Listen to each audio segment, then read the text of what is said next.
Hello and welcome back to Cracking the Cryptic for today's second video.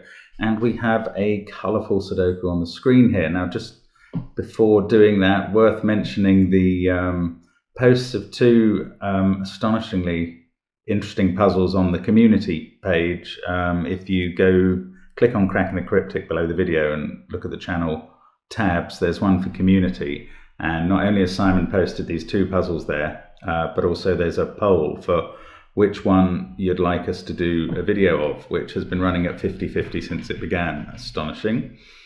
It's weird how it seems to always be exactly 50% either way when I look at it. Anyway, that's going on there. And here we have a puzzle from Håkan Holgersson, who has sent us his multiple squares Sudoku. Now, we've looked at magic squares quite a lot on the channel. Mathematicians may be pleased that we're moving on to real squares. What we've got here is normal Sudoku rules, also a diagonal Sudoku constraint, so the long diagonals with the lines on have to have the digits 1 to 9 as well. Then we have three different clones in the different colours, and each clone forms a 3-digit square number. That's the rules. So clones obviously mean that they have to be exactly the same read across. So this cell will always be the same as this one and this one, for instance. And that's it. I mean, I literally am struggling to believe that this is a genuine Sudoku, as I probably say very often, but there are only 6 givens, 4 of those are 2s, and this rule about the squares, well, intriguing. We're going to see how it plays out. I will warn you before suggesting that you try it, or as I suggest that you try it on the link below the video, that I have opened up an Excel file to try it, because I think some maths that may be beyond my mental capacity may be needed for this one to get going. That's my guess. We shall see. So do give it a try if you feel so motivated, and do watch myself if you don't. So I'm going to try now. Let's get cracking. And can we even do anything with these 2s? Yes. They're telling us that the central cell is a 2 because they're all looking into the central box and ruling out all of those cells. So that's a start, and a very, very minor one. I mean, I don't think there's much progress we can make without looking at the square numbers that are available. 3-digit square numbers. So what do they look like? Let's go to Excel and let's start with 10 and add 1 to that, and then multiply to get the squares. And we'll just, that's very poorly done. There we go. We'll see what these square numbers are. Don't think we need to go past 32. Didn't even need to go that high. So what have we got here? Well, we can eliminate any square number with a 0 or a repeated digit, because they couldn't possibly appear as a 3-digit Sudoku string in the same row. So I might miss some, but let's make sure the ones I'm eliminating are, yeah, there's another one. So we'll get rid of those. Now what have we got left? Well, there's still 13 possibilities, but there's not a lot of 3s amongst them. So let's have a look at these 2 that begin with 3. They're the only 3s. They're clearly, to get this pattern working, we've got to have all the digits used. So we're going to have to find a combination of 3-digit squares that uses all the digits 1 to 9. That's what I'm working on. This is the sort of thing you very often have to do in a listener numerical or a numerical crossword in the Magpie magazine. So I am kind of familiar with the idea. So I'm going to look at 324. Ooh, that could go with 169 or 196, which are anagrams of each other, but there's no 578 anagrams, so that's not right. 3, 2, 4 can't go with something with a 2 in it, or something with a 3 in it, or a 2. 3, 2, 4 and 5, 7, 6, but there's no 1, 8, 9 or 9, 8, 1 or anything like that. 3, 2, 4 and 9, 6, 1. But again, that's an anagram of those two, so we've tried that effectively. And 3, 2, 4 is not used. Therefore, just checking again, this is the only 3 in the list. 3, 6, 1 is used. So now we can rule out anything with a 3, 6 or 1 in it. Apart from 3, 6, 1 itself, obviously. So all of these numbers are now gone. And to go with 3, 6, 1, we are going to use, well, there's the only 5 in 5, 2, 9. And there we go, 7, 8, 4 is the other one. So those are our 3 squares. 3, 6, 1, 5, 2, 9 and 7, 8, 4. I'm just going to shunt those off to the side because I may not be able to remember those. Oh, hang on, let's just move them there. 3, 6, 1.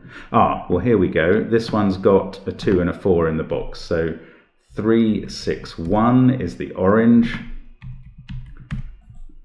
And 5, 2, 9 and 7, 8, 4. Well, we've got the 2 in the middle. Sorry, that was the simple way of going about that. So yellow is 5, 2, 9, and I believe it was 7, 8, 4. Yes, is the other number. Just want to make sure I don't make a mistake on that. And fascinatingly, you'll notice that all of these 9-digit numbers are perfect squares too. No, I'm only joking. I have no idea. They're probably not. Anyway, so what can we do now to solve the puzzle? Let's have a look at just some regular Sudoku. 2, 2, we can limit 2s there. Sure, no, we can't. We can do much better than limit 2s there, because we've got a 2 in row 7 already. We can easily finish all the 2s, because we've been given so many. So, these 3s, any 3s on the diagonal? No. 3 somewhere there. 3 in one of those positions. No, I mean, the thing with a diagonal Sudoku that's probably better... hang on though, 4? 4 is at least limited in the middle to those two.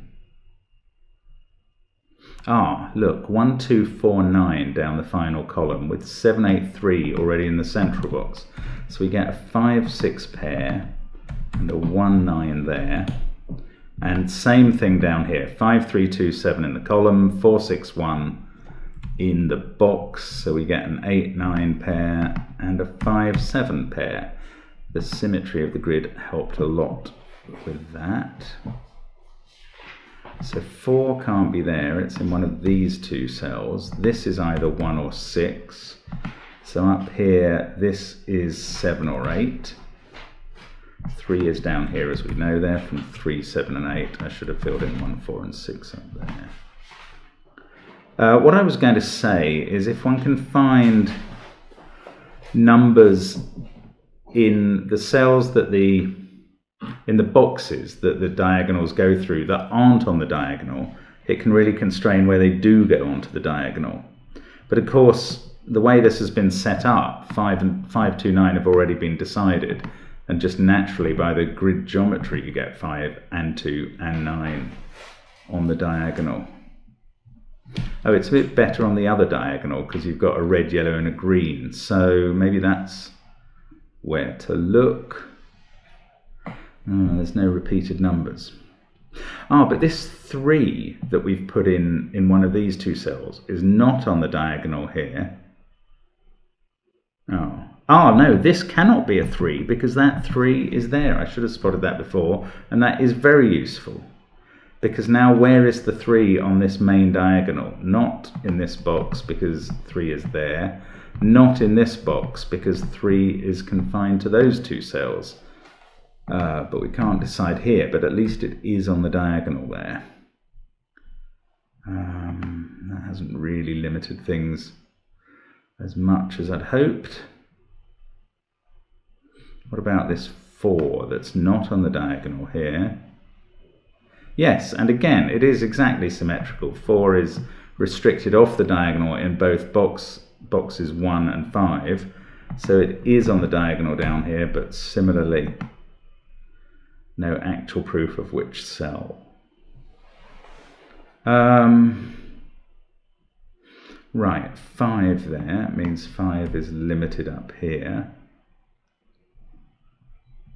If 5 was on the diagonal there, it would have to be in one of those 2 cells. I can't see how to use that. Now, what else have we got? 6, 1, 2. At some point I'm going to have to break out from doing symmetrical things. 8 is in one of those 2.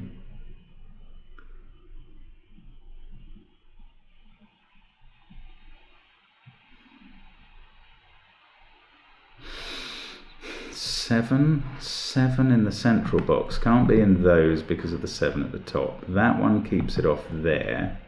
So it's in one of these 3 cells.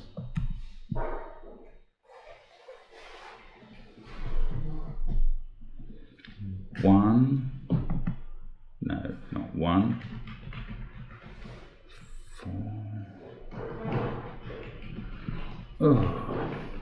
I suppose 6 and 8 aren't in these, so they must be on the diagonals. But I don't know which one, but maybe them having to be on one of them helps in the central box I'm talking about. Well, I can't see how. 9 is in one of those 2. 8,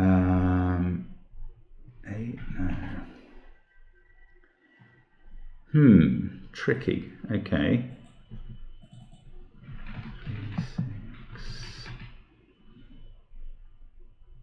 7, 4, 3. What numbers haven't we tried in the middle? 1. Okay, 1 can't be there or there because of the 1 in column 6. There's also 1 on the diagonal. So 1 is limited to those cells.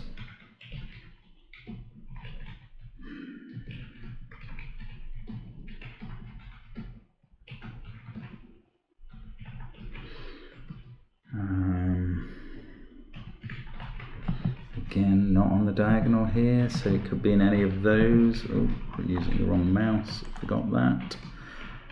Come on, come on. These are from 4, 8, and 9. Not sure if that's any use to me. 9, 9. Wow, this is quite tricky.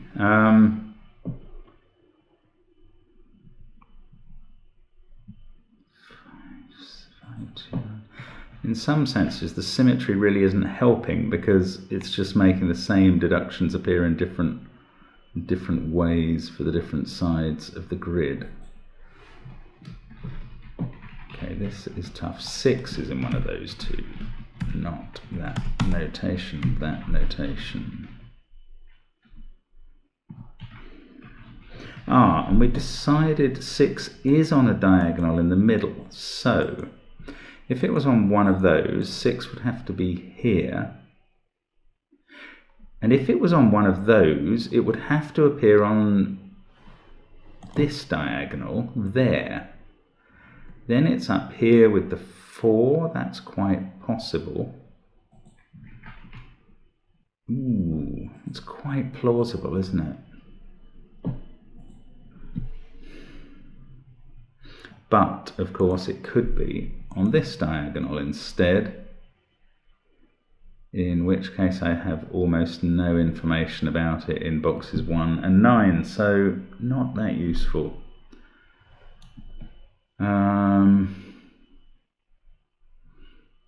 8's the same as 6, kind of, so I've got everything penciled in some way. Oh, this is frustrating. How do you get moving from here? 3's not on this diagonal. Yeah, we know that. So it has to be in one of those 2. Did that ages ago. Was there not a compensating one up here? Yes, 4's not on this diagonal. Yes, 4 had to be in one of these 2 cells. Have I not marked it there? It's in one of those two.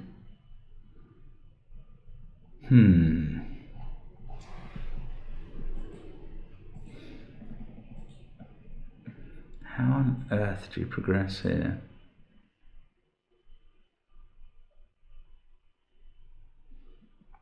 One is limited to those cells.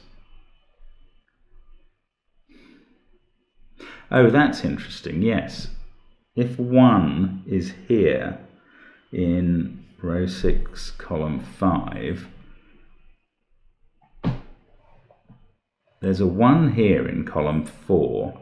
The 1 in box 6 has to be here. And suddenly, we would know where the 1 would be on the main diagonal. It can't be here because of that 1. It can't be here because of that. It's not in the central box. It's not on this cell. The 1 would be here. I mean, that is possible. And then here. And that breaks because... Oh, no, it doesn't. The 1 goes there. That does work. Okay, that's fine. We've got a 1 on each diagonal. So that does work. Is there something else we can do that with? What about the... It's the 7, isn't it, that's in both? So again, 7, I suppose this is going to be the same result the other way around. 7 there would put 7 there. I just don't know. I don't know anything about 7 down in this box. And I haven't taken it off any diagonals. 7 there is not on those diagonals, and 7 there is not there, so 7 is actually restricted up here. That means 7 is restricted to those cells. Now what's that saying for this one? This can't be 3, 7 or 8. It can't be 5, 2 or 9, and it can't be 4, 6. It's a naked single that we have forced out of this puzzle. 4, 6 there, that puts a 1 down here. Wow. That was monstrous. And look, that 1 is putting a 1 into one of these two cells. And then we're getting a similar position here with this cell. Presumably, 1, 4 and 6 it can't be. 5, 2, 9, and it's looking straight up at a 3 and 8. So that is a 7, and that's a 7. What a brilliant way of making this work. Incredible. Oh, that's just bizarre.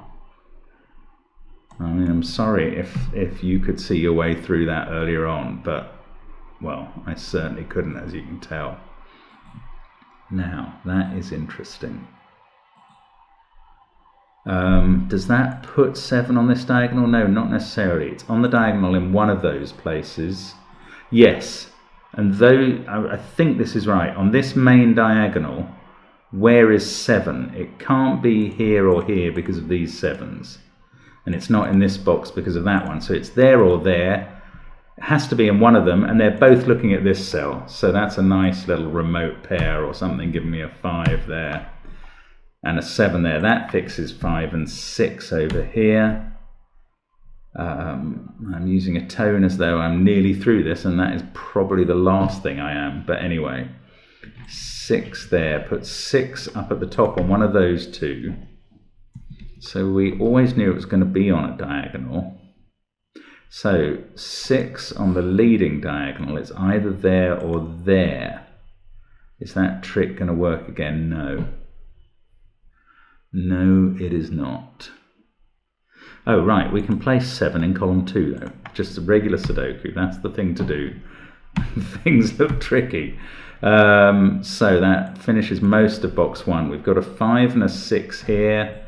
I don't think they're resolved by the diagonal. 9 and 3 in this one. And they're not yet either. How about the main diagonal though? 5, 7, 3, 2, 9. We need 1, 8, 6 and 4. This can't be 8 or 6. That can't be 1 or 8. This one. This one is a naked single. 5, 7, 3, 2, 9 on the diagonal. 1, 4 in the column. 6 in the row. That is an 8. One of those is an 8. 5, 7, 3, 2, 8, 9. So we've got 1, 6 and 4 to place. but this could be either 1 or 6. How about this diagonal now? Look, yes, 8 is not on the diagonal in that box and not on the diagonal in that box. So it has to be here and it can't be there. So 8 is here. Brilliant. That is lovely. So neat. 5, 4 and 9 to place up here. Oh, I don't know how. I thought that was going to fall out at this point. 3, 6, 1, 2, 7, 8. So what about this diagonal now? 1, 8, 2, 7 are all we've got placed. This one can't be 3 or 6. This cell probably is 3 or 6. It has to be either 3 or 6. Oh, is this, if I got all positions marked in the middle, is this a naked single? 4, 5, 2, 9, 8, 7, 3, 6. Why didn't I think it could be 1? Because there's a 1 on the diagonal. It is. Right, so I just need to pay attention to my own pencil marks to solve this puzzle. 5, 2, 4, oh, and ordinary Sudoku digits I get in the resolve pairs that I've marked that sort out the whole puzzle suddenly. So 1 goes there, that fixes 4 and 6. This diagonal is complete with a 6 now. That makes this a 3. Onto the other diagonal, 4, 2, 3, 8, 1. This has to be a 5, 7, 9 and 6. And there we go. 5 and 3 there. 4 and 9 there are straightforward. Fixes the pair over in box 1. This pair in box 9 is done. We've just got 2, 5 and 8 to do. The box numbers, I mean, 7, 6, 5, 9 there. 1 and 3 to place. So that's that way round. In the central box, we've got a 1 and a 7. 5 and 4 here. 8 and 9 there. What a great puzzle. Thank you, Hakan. That's amazing that that can be set up in this way, just from these square numbers, the diagonal constraint, and just that sprinkling of givens. I am just going to check for my own amusement whether there's any chance that these 9-digit numbers are perfect squares. It seems very unlikely, but numbers do very odd things sometimes, and I would like to know. So let's see. No, I mean, quite predictably, that one isn't, and those aren't either. Just wanted to see that for myself. Right, let's just press the check to make sure we haven't made a Sudoku error. Looks like it's right. Thank you very much for watching. I hope you enjoyed that puzzle. I can't imagine you didn't if you got through it. It's very neat, and hope to see you again soon on Cracking the Cryptic. Bye for now.